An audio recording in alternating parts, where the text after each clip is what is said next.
Hello everyone, so in this video I'll be showing you how you can turn on power saver mode at high refresh rate in your Samsung Galaxy device. As Samsung does not allow this combination that while you're on high refresh rate, it does not allow you to turn on power saver mode.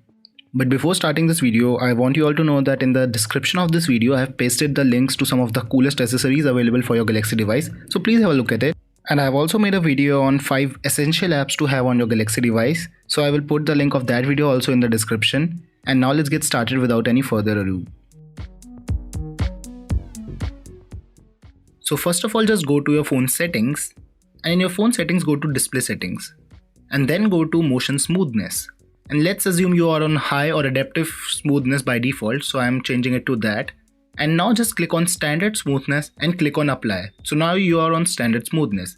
Now just click on high again and do not click on apply. So as you can see, I have clicked on high smoothness but I have not clicked on apply. Now scroll down your notification panel and hold the power saving mode option. And here just turn on power saving mode. And once you have done that, just go to your previous app, that is our settings app, and now as you can see, you can click on apply.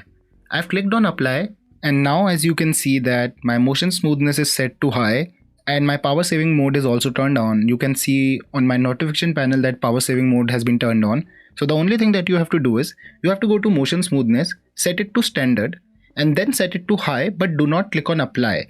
So once you have clicked on high but you have not clicked on apply, go to your power saving settings by clicking on your notification panel, and then turn on your power saving mode and go back to your screen of motion smoothness and click on apply. That's it. It is a very simple trick. It works for all Galaxy device with high refresh rate available and One UI 3.0 or above.